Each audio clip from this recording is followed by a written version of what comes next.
Malta dream team of Joseph Galea, the great tenor, and Filippa Bianchi, one of the great new artists. Filippa, thank you for looking after us. Thank you very much for coming, Feroz. You have a beautiful home, Joseph. It's so amazing, and your hospitality has been warm and touching. You have been kinder and have a great heart. Thank you. It was my pleasure to host you, our pleasure to host you both, and come again. Malta's waiting for you.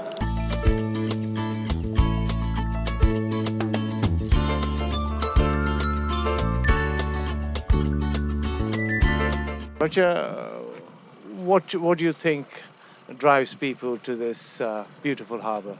Well, understanding this beautiful harbour and Valletta is all about really understanding the historic date that was just pointed out. In 1565, there was the Great Siege that took place in Malta.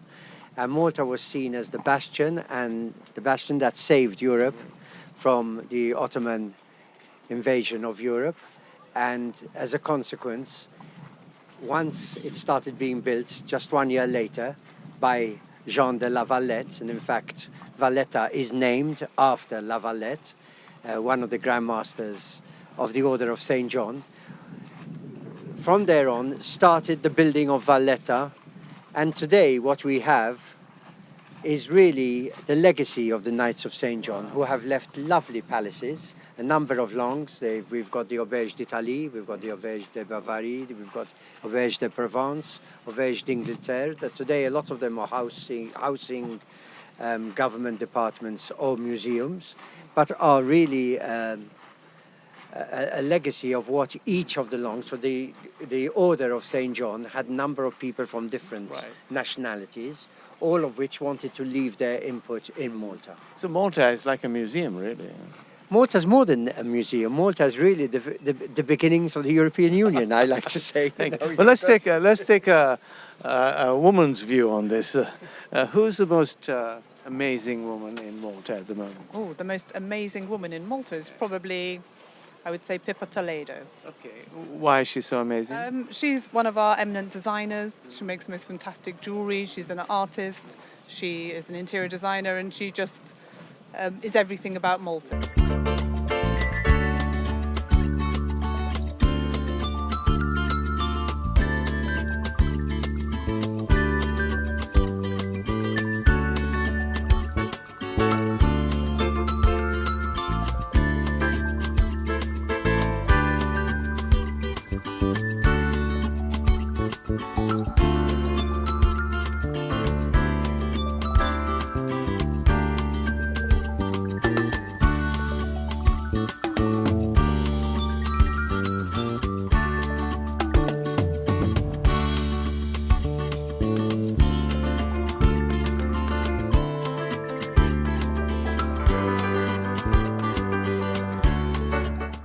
So this section of the Grand Harbour is actually where the Great Siege happened in 1565. It was said that the sea turned red with the amount of blood that was shed here. The Turks lost the battle, obviously, and the Christians won. But during the battle, the Knights of St. John and their armies had been beheaded and sent on crucifixes across to here, Fort St. Angelo. But in retaliation, the Maltese and the Knights had beheaded Turks and used the heads as cannonballs.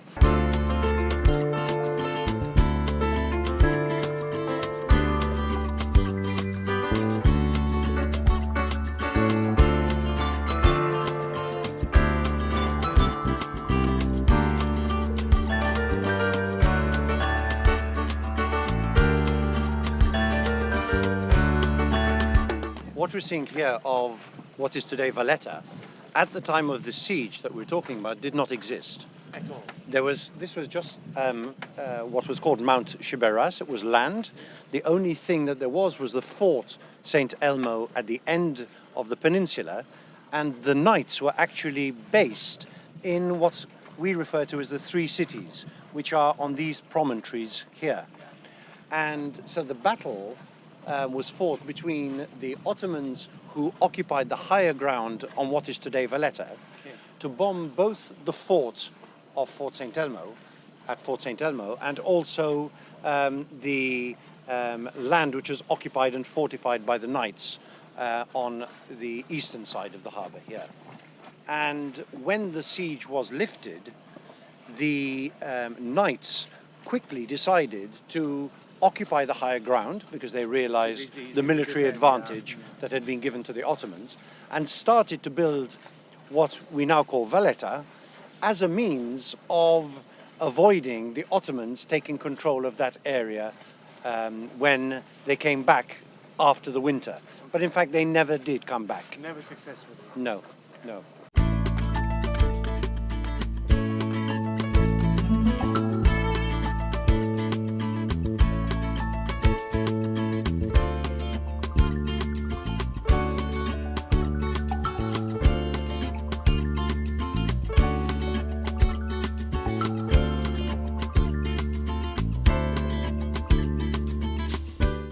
It is a very cosmopolitan population, and as Roger was saying earlier, the knights were organized into 8 units which represented different languages, hence the word longs. And so, for instance, you had the Langue d'Italie 400 years before Italy existed as a country. But there were people who spoke Italian, who lived in the Auberge d'Italie. And so what happened was that you always had this influence of people from different nationalities. And since then, that's continued in the sense that Malta is a very open society, and we do have lots of people who come to either work here or to retire here.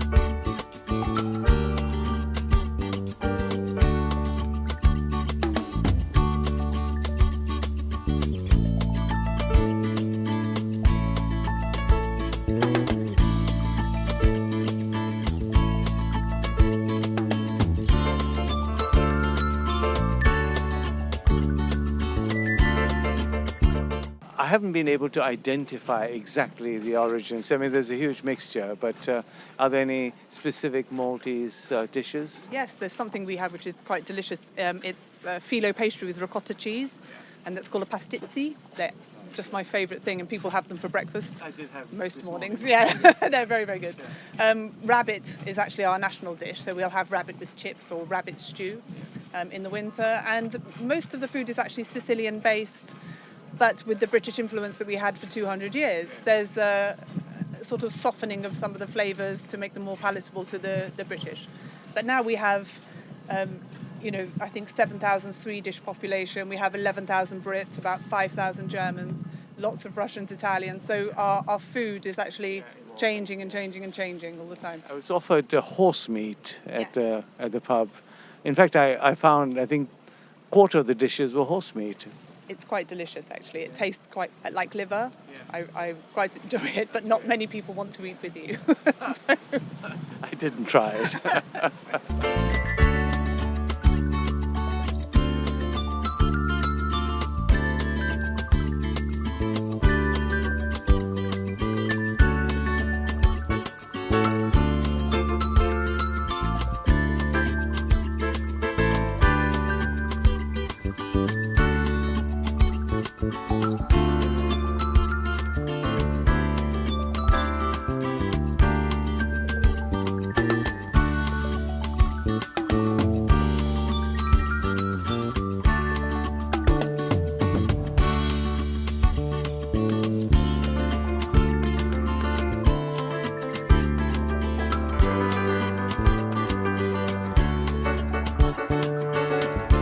We have a good young designer scene. So we have lots of people here that actually make their own fabrics and print their own fabrics and then sew. There's a big culture because in the 60s and 70s when we couldn't import goods, people used to make their own clothes, and that's continued through generations. We have our high street looks a bit like England and a little bit like Rome, but most people actually travel to do their bulk of it. And do you make textiles like embroidery and lace, particularly? I think we just saw at the museum the history of lace and lace competition taking place. No, and lace is enjoying a resurgence, lace making. So it's quite nice to see the younger generations taking it forward. Embroidery is huge here, and also beading. The wedding dresses and ballroom dancing dresses are so elaborate. This is Fort St Angelo at the end of the promontory of Birgu, also known as Vittoriosa. And this is actually where CHOGM is going to be held this November with the Commonwealth Health Heads of Government. And the British Royal Family will be here in its entirety to head the conference, in fact. And then you'll see some luxury apartments next door, and then the rest of the buildings have remained the same. They've just been refurbished and they're used as shops and bars. There was once a casino, and there's going to be a luxury hotel along here too.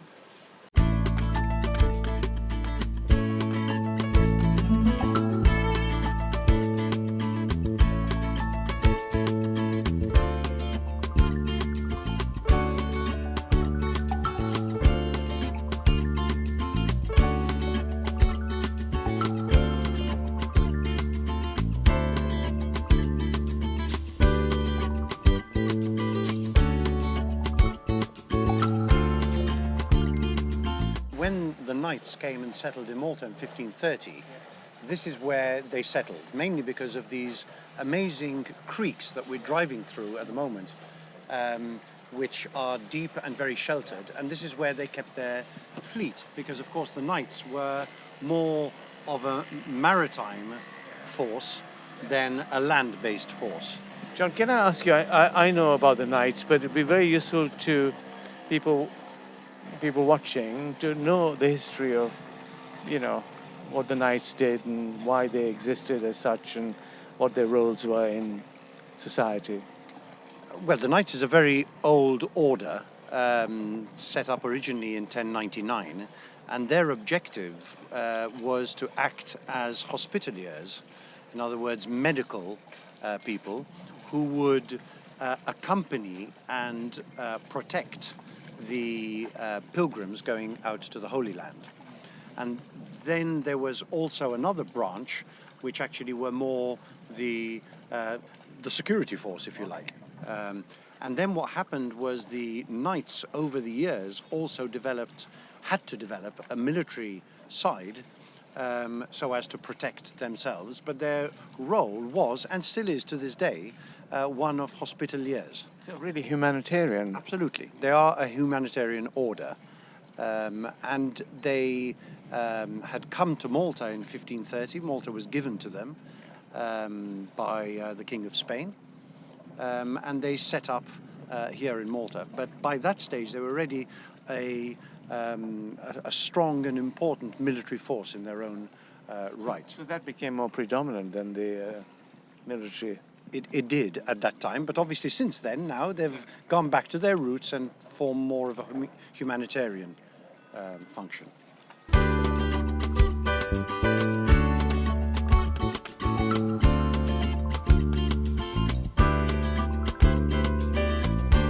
If you actually see what we are doing in the boat is we've come into the harbour, but then we've turned to port and actually are heading quite a long distance down this very long creek. And like this creek, there are plenty of others in the Grand Harbour. And it's these creeks that made the harbour so important because it provided the natural protection to the vessels of every navy over time, all the way up to the British period and the Second World War. When where do they lead to in the end? Do they come they out don't. again? No, there's a dead end at the end okay. Here that we're going into. So we do have enough room to turn around, so it's not too much of a problem. No crashing then. No crashing. But they're very deep. In fact, I'm just seeing it's 20 meters below us, even here where we are, and we're 40 meters off the side. So that allowed a lot of large ships. Yeah. And even in my time, I remember plenty of British warships. 19th century. Yes.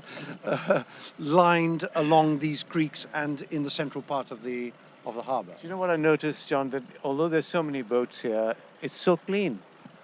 Yes. Well, because again, partly because of the depth, and also you've got a big movement of water, and this part of the Mediterranean is particularly clean. The sea is very, very clear, and it's a very enjoyable sea. I meant human sort of, people throwing things and so on. Oh yes, no, we don't have that much that type of problem here. But you also notice a lot of these very modest boats, shall we call them, right alongside. Compared to yours? Well, no, like alongside others which are much more, shall we say, fancy.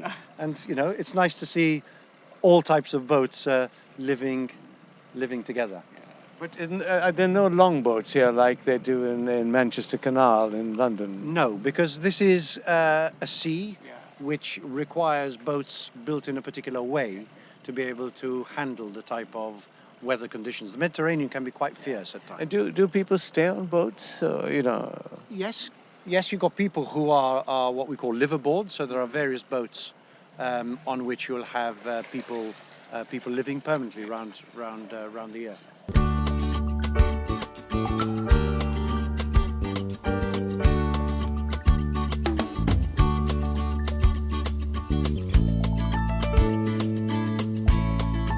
So Roger, what is this behind you, this sort of mast or something, the pole? This is referred to as the macinata, it used to be.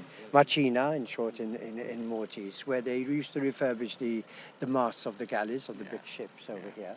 And throughout the years, it had that as its main purpose. But then it turned into the headquarters of one of the major political parties in Malta, and is now destined to be turned into a restaurant or a boutique hotel, I believe. But it's in the process of. What an amazing location. Yes, well, the whole location over here is just, the three cities, which is this side. Very often in Malta we talk of Valletta and then the three cities. Okay. And much as people love Valletta and have discovered Valletta and love to return to Valletta, the three cities are slowly being not only developed, people love the fact that the period in which they were built has attracted people who come to Malta specifically and love Malta for its culture and for its history. So when they come for culture and history, this is one of the places they simply cannot miss, which is the three cities.